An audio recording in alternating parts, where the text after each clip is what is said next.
ایک ملک کا شخص اگر دوسرے ملک میں قربانی کرائے تو کہاں کی تاریخ کا اعتبار کیا جائے گا؟ چنانچہ اگر ایک ملک کا شخص دوسرے ملک میں اپنی قربانی کا کسی کو وکیل بنائے تو قربانی کے وقت میں تو جانور کی جگہ کا اعتبار ہوگا، قربانی کے وقت میں جانور کی جگہ کا اعتبار ہوگا، لیکن تاریخ میں قربانی کرانے والے شخص کی ملک کی تاریخ کا اعتبار ہوگا، اس لیے کہ قربانی کا سبب وجوب 10 ذی الحجہ کی صبح صادق کے وقت قربانی کی استطاعت ہے،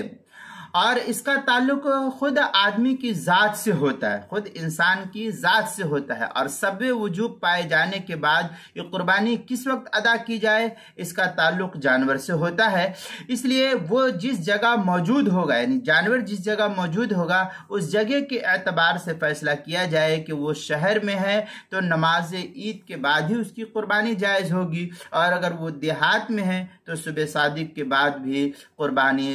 درست ہو جائے گی۔ اس مسئلے کو اس طریقے سے سمجھنے کی کوشش کی جا سکتی ہے کہ اس طریقے سے اس کو سمجھا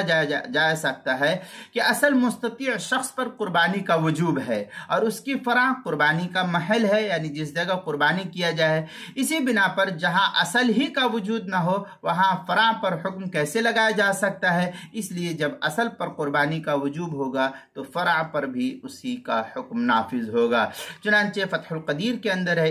ان سبب وجوب الاضحیۃ الوقت وهو ایام النحر والغنی شرط الوجوب، یہ فتح القدیر کی عبارت ہے جو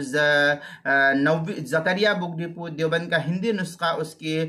90 جلد صفحہ 506 اور بیروت کا چھپا ہوا نسخہ اس کی 90 جلد صفحہ 519 فتاوی خانیہ میں ہے وَيُعْتَبَرُ مکان المذبوح لا مکان المالک، اس طریقے کی عبارت فتاوی خانیہ کی تیسری جلد صفحہ 345 اور بدائع الصنائع میں ہے وَأَمَّا وقت الوجوب فَأَيَّامُ النَّحْرِ فَلَا تَجِبُ قَبْلَ دُخُولِ الْوَقْتِ، اس طریقے کی عبارت بدائع الصنائع کی چوتھی جلد صفحہ 198 پر اس کو نقل کیا ہے۔ آگے ہے وَأَمَّا شَرَائِطُ أَدَاؤُهَا فَمِنْهَا الْوَقْتِ فِي حَقِّ الْمِصْرِ بَعْدَ صَلَاةِ الْإِمَامِ، اس طریقے کی عبارت البحر الرائق جو کراچی کا چھپا ہوا نسخہ اس کی 8ویں جلد صفحہ 173 انوار رحمت اس کے صفحہ 391 میں ہے۔ فتاوی شام کے اندر ہے والدلیل علی سببیت الوقت امتناع التقدیم علیہ کا امتناع تقدیم الصلاة، اس طریقے کی عبارت جو ہے فتاوی شامی جو بیروت کا چھپا ہوا نسخہ ہے اس کی 90 جلد صفحہ 379 اور جو زکریا بک ڈپو دیوبند کا ہندی نسخہ ہے اس کی 90 جلد صفحہ 453 پر اس کو نقل کیا گیا ہے۔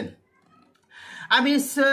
اس تفصیل کے بعد اب اس کی ایک وضاحت اس طریقے سے ہو سکتی ہے کہ اس مسئلے میں اولاً 2 جہتیں پائی جاتی ہے، اولاً اس میں 2 جہتیں پائی جاتی ہے۔ پہلی جہت تو اس طریقے سے ہے کہ ایسے ملک سے قربانی کا وکیل بنانا جہاں تاریخ مقدم ہوتی ہے، مثلا سعودی عرب کا رہنے والا شخص ہندوستان کے اندر کسی کو کہتا ہے تو سعودی کی تاریخ ہندوستان کی تاریخ سے عام طور پر مقدم ہوتی ہے، 1 دن کی تقدیم و تاخیر ہوتی ہے۔ چنانچہ سعودی کے اندر رہنے والا شخص ہے تو وہاں کی تاریخ مقدم ہے، تو سعودیہ کا رہنے والا اگر کوئی شخص ہندوستان میں اپنی قربانی کرانے کا حکم دے تو ایسی صورت میں یہاں پر یہ حکم واضح ہے کہ ہندوستان میں جب تک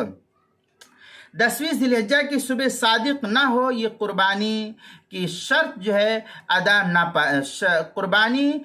صبح صادق نہ ہو یہ قربانی کی شرط یہ قربانی کے جو شرائط وہ پائے نہیں جائیں گے، اور جب شرط نہ پائے جائے تو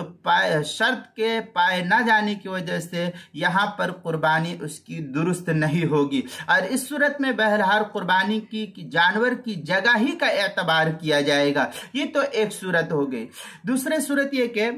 ایسے ملک سے قربانی کا وکیل بنانا جہاں تاریخ مؤخر ہے،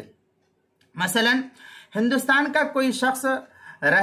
ہندوستان کا رہنے والا ہے، اب اس نے اپنے کسی ساتھی کو سعودی عرب کے اندر رہتا ہے، اس نے جو ہے سعودیہ میں اپنی قربانی کے لیے کسی شخص کو وکیل بنا دیا کہ میری طرف سے وہاں پر قربانی کر دی جائے، تو ایسی صورت میں جب تک ہندوستان میں 10ویں ذی الحجہ کی صبح صادق نہ ہو جائے اس وقت تک سعودیہ میں اس کی جو واجب قربانی ہے وہ واجب قربانی ادا نہیں ہوگی۔